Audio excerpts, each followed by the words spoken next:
Here's the situation. I have 5 garments, a chemise, drawers, corset, corset cover, and petticoat, and I have to make them before the beginning of April. Can I do it? I may be actually insane for doing this. Here's what's happening. It is currently the evening of March 12th. This video won't be coming out until May, and you may think to yourself, well, that's a lot of time to make 5 garments. That should be easy. No, it's not. Here's why. I am currently in a show that rehearses evenings Sunday through Thursday. I also work a regular 9 to 5, and most of my sewing time is usually spent Saturdays and Sundays. And you may think to yourself, what about all of April? Well, lovely viewer, my show opens April 15th, and we run Friday nights, 2 Saturday performances, and a Sunday afternoon performance, and we run through the end of April, which means all of that sewing time that I usually have is just gone. Then it's May, and this video has to come out, and I have to have some time to edit the video. So here's my plan. I'm going to get as much machine sewing as I can done at home. And then any hand sewing I'm going to do during rehearsals when I have any downtime, because that is the only thing that I can think of. So I'm going to be making all 5 garments simultaneously. Now that I say it out loud, it seems absolutely insane, but I'm going to do it. The next costume I'm making is going to be an 1870s dress, which means I need all of the undergarments for that. I already have the lobster tail bustle. I actually bought this from Rapunzel the artist on Etsy because I did not want to make a 6th piece. I will link her shop below. I highly recommend it. She was so great to work with.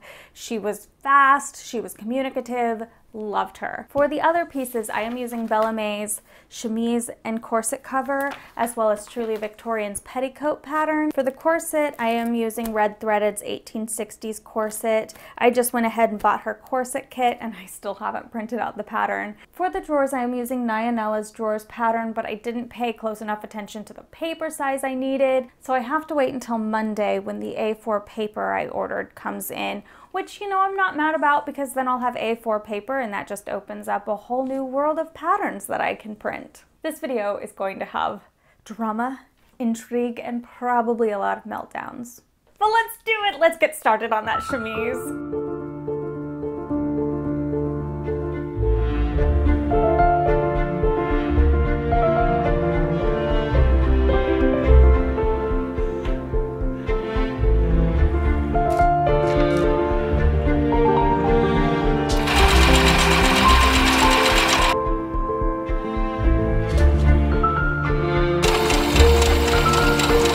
This insertion lace took me a stupid long time to do, and I don't even think I like it.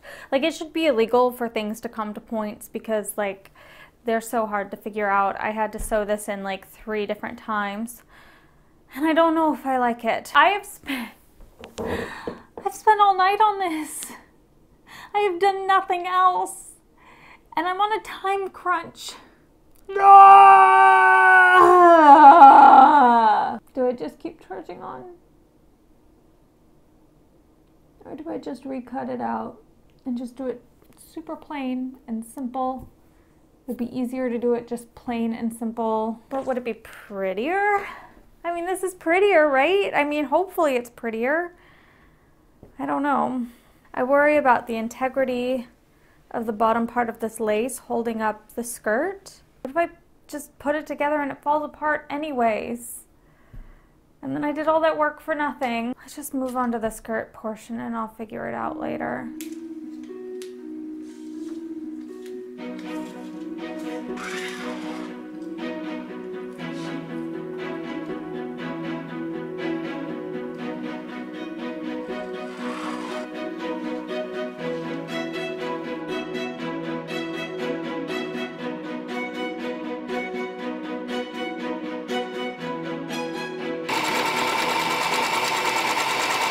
Darn you, Bella Mae, and your 10 rows of pin tucks. No, it's super cute, but this took me for frickin' ever. But it's done, and I'm pretty sure it won't be the last time that I do pin tucks in this project. Also, after screaming and cursing about lost time, I finally decided to recut out the top and not do this lace. Instead, I'm just going to use this edging lace around the top. When I was 4 years old, I got in trouble for stripping at my daycare because I thought my slip looked prettier than the dress I was wearing. I've always been a sucker for lacy undergarments. The more ornate, the better. Unfortunately, I'm not good at making those.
Sunday, I got the corset mock-up all finished. I don't see any glaring issues with it, so I'm going to go ahead and cut out the fashion fabric. I am actually making a 2-layer corset, which is the first time I'm doing that. This is the first time me also trying on the chemise.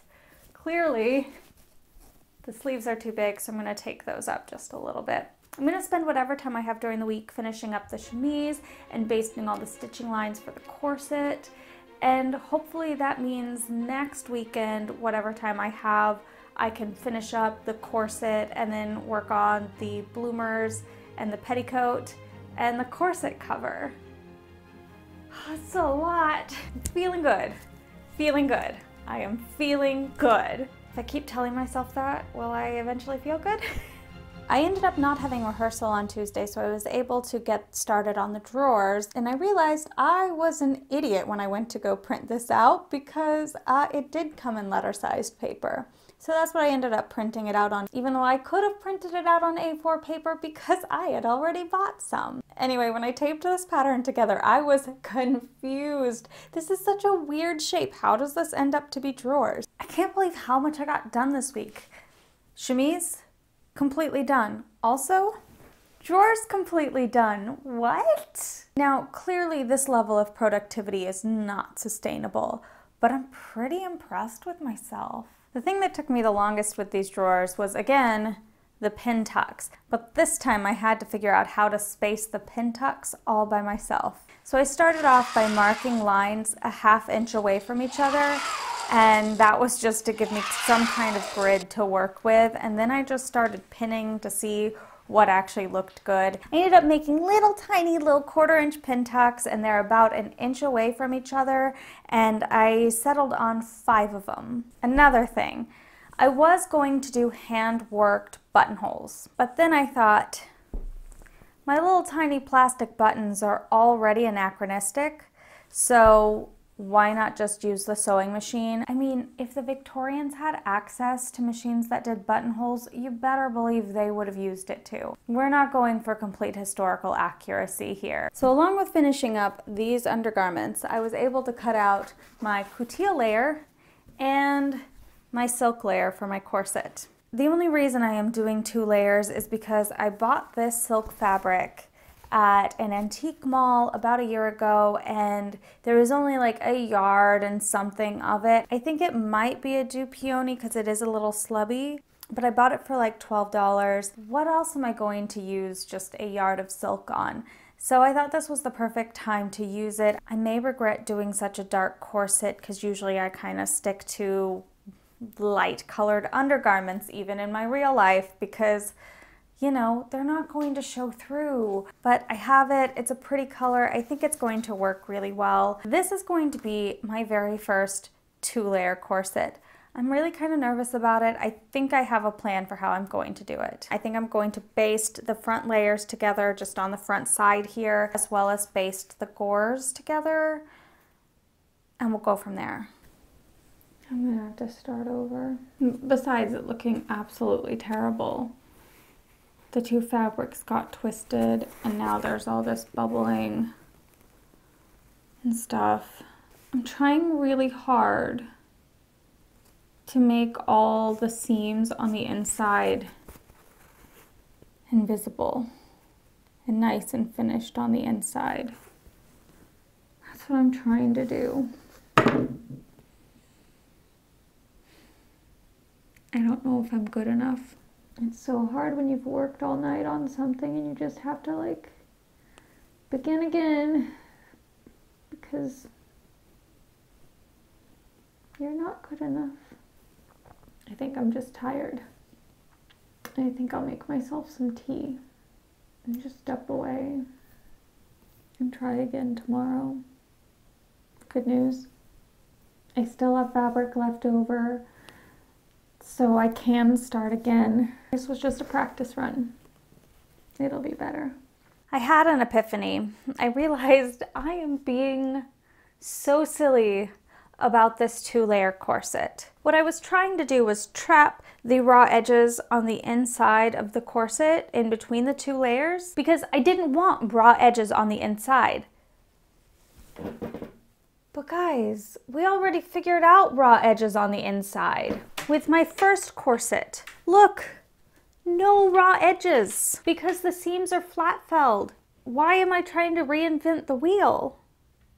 Flat felling. So I spent the morning flatlining all my pieces and I'm just going to work as if they are one piece and it'll be easier and I'll just flat fell all the seams, which I'm pretty sure is what the instructions tell you to do anyway, and I was just stupid and didn't read the instructions because of course I didn't. It's 3 o'clock now. I have until 6 before I have to get ready to go to the event I'm going to tonight. So my goal is to basically get these front pieces all put together. Well, the gussets alone took me 2 hours to do. They look fine on the outside. They're not the best, but they're not the worst.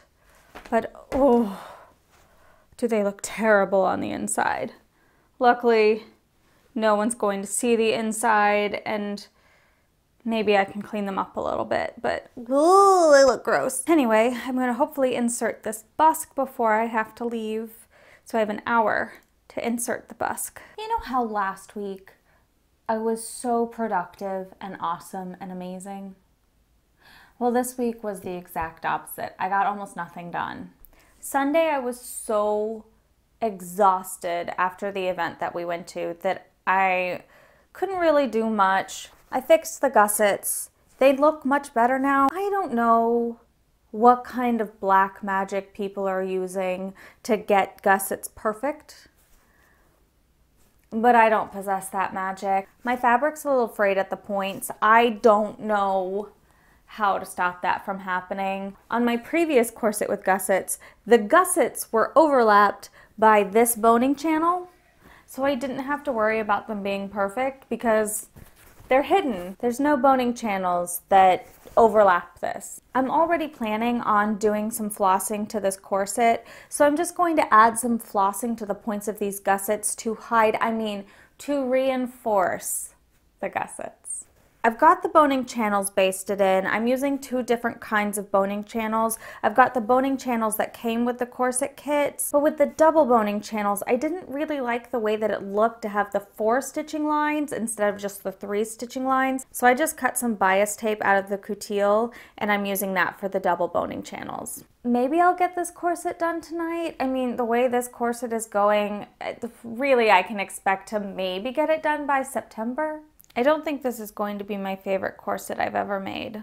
I think it's because I'm using brown thread and you can see the wibbly wobbly bobbin thread, but the outside looks fine. It's just the inside that's really ugly. It is at this moment, now that I have the hip gores on, that I realized I probably should have put my own seam allowance in this. I think that the seam allowance that was added in the pattern is just too small for what I'm trying to do. I'm going to make it work. It's not going to be pretty on the inside. We just have to accept that it's not going to be pretty on the inside, but it'll be functional. It's not going to be my favorite thing, but not everything I make is going to be my favorite thing. It's fine. It's fine. I don't usually give up on projects. I don't have a lot of UFOs. When I set out to do something, I finish it for the most part. This is the closest I have come to just absolutely giving up on a project. Every single step I do 2, 3, 4 times. This is why it's taking me so long, is because I have to keep redoing what I just did because I'm not doing it right, and I don't know why I'm not doing it right. I don't think it's the pattern's fault. I think it's my own fault, but it's not for lack of trying. It's just, I don't know. I don't know what it is. I've made 2 successful corsets in the past. I feel like I'm doing the same thing I did back then, but it's just not working. It looks great on the outside. It looks great on the outside. It's beautiful. It's just very frustrating. While a lot of my problems with this corset can be blamed on user error, there are a few things that can't be. One of the reasons I got this corset kit is because I wanted to try steel boning, and I didn't want to have to figure out what lengths I needed and all that jazz, so I figured the corset kit would be measured to the correct length.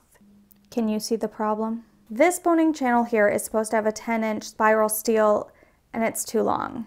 This one here is supposed to have an 11-inch spiral steel, and again, it's too long. So what I've decided to do, I'm going to take the 10-inch one that was supposed to go into this boning channel and put it into this boning channel that was supposed to have the 11-inch. And then I'm going to take my synthetic whalebone and I'm going to put it in this boning channel that was supposed to have spiral steel.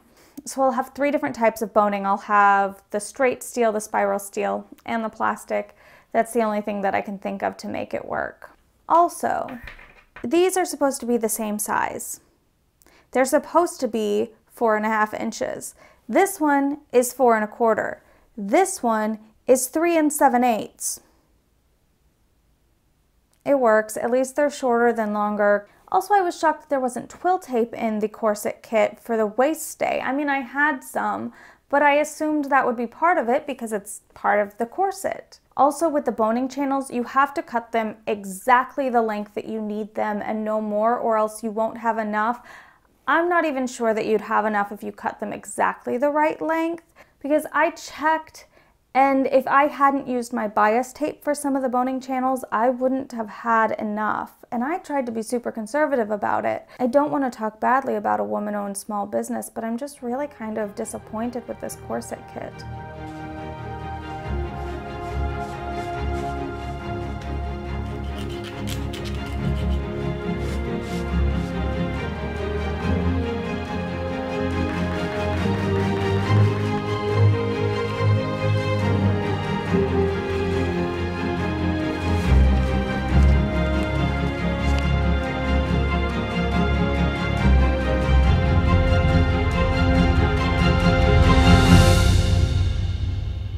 Well, here we are.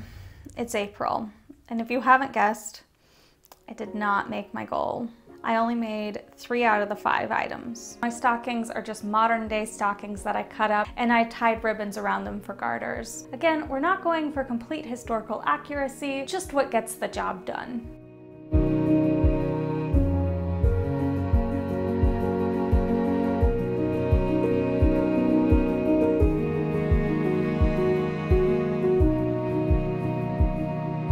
The corset just ended up taking much more of my time and energy than I expected it to, but I do like the way it turned out. I think it fits well, it looks pretty, I really like the color scheme.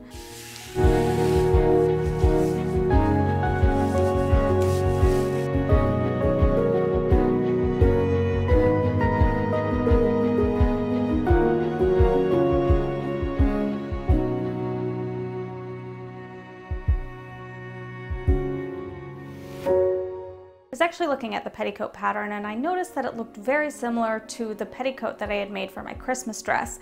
And so then I tried it over the bustle, and you know what? It works perfectly fine, so we can check that one off our list. I decided to add a choker. I know that they're related to whores, but you know what? I'm showing you my undergarments, so if the shoe fits, right?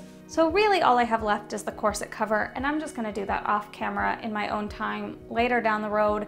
Bella Mae made a video of it, that's the pattern I'm using, so I'll just link it down below if you really want a video on the corset cover pattern. I know I said I was going to make the 1870s dress next, but honestly, this took a lot out of me, and I really just want to go back to my comfort zone and do something 20th century. So I'm going to push that 1870s video to a later month and work on something slightly easier. I haven't quite figured out what my next video is going to be, but I can't work on it until May anyway, so I have all of April to figure that out. I hope you enjoyed this video. Please consider subscribing and liking and commenting, and eventually I will get to the dress.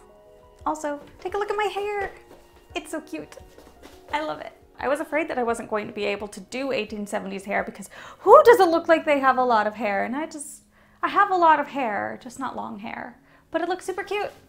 I'm happy with it. The end. I love you. I love you.